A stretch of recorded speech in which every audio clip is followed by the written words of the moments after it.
सपना वो नहीं जो हम सोते वक्त देखते हैं, सपना वो है जो हमें सोने न दे। यह कथन है उस महान वैज्ञानिक और भारत के पूर्व राष्ट्रपति डॉक्टर एपीजे अब्दुल कलाम का।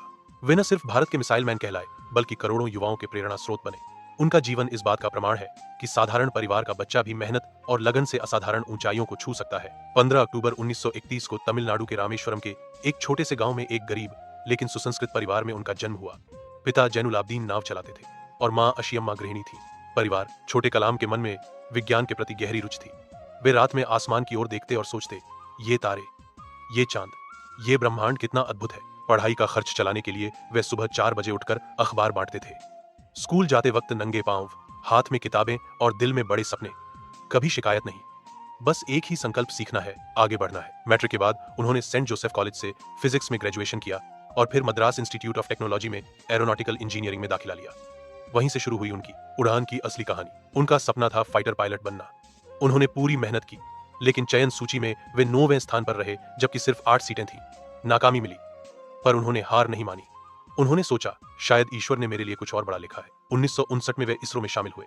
वहां उन्होंने भारत का पहला स्वदेशी उपग्रह प्रक्षेपण यान स्लीव 3 बनाया। ये आसान नहीं था, कई बार परीक्षण असफल हुए। एक बार रॉकेट लॉन्चिंग फेल होने के बाद वे बहुत दुखी थे, पर उनके चीफ सतीश धवन ने कहा, किसी असफलता से हार मत मानो, टीम का नेतृत्व करो और अगली बार सफलता पाओ। अगली बार उन्होंने कर दिखाया। भारत ने पहला सैटेलाइट रोहिणी अंतरिक्ष में भेजा। कलाम रातों को सोते नहीं थे, बस यही सोचते, भारत को अंतरिक्ष शक्ति बनाना है। 1982 में वे डॉर्डो में लौटे और integrated guided missile development programme IGMDP की शुरुआत की। उनके नेतृत्व में भारत ने अग्नि और पृथ्वी जैसी मिसाइलें बनाई। इस सफलता के बाद दुनिया ने भारत को मान्यता दी। तब उन्हें मिसाइल मैन ऑफ इंडिया कहा गया। उन्होंने कभी गर्व से सिर नहीं उठाया, बल्कि हमेशा कहा, ये मेरी नहीं, भारत की टीम की उपलब्धि है। 2002 में वे भारत के 11वें राष्ट्रपति बने। लोग उन्हें प्यार से पीपल्स प्रेसिडेंट कहते थे, क्योंकि वे हमेशा बच्चों और युवाओं से घिरे रहते। राष्ट्रपति भवन में रहते हुए भी उनका जीवन सादा रहा। कोई विलासिता नहीं, कोई निजी संपत्ति नहीं।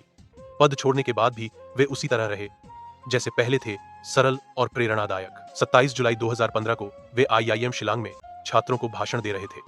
विषय था creating a liveable planet earth. भाषण के बीच में ही उन्हें दिल का दौरा पड़ा।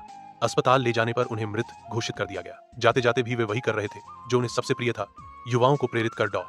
कलाम ने हमें सिखाया, कठिनाई चाहे जितनी बड़ी हो, उसे सपनों और मेहनत से जीता जा सकता है। सादगी और ईमानदारी ही असली ताकत है। ज्ञान, विज्ञान और सेवा से ही राष्ट्र महान बनता है।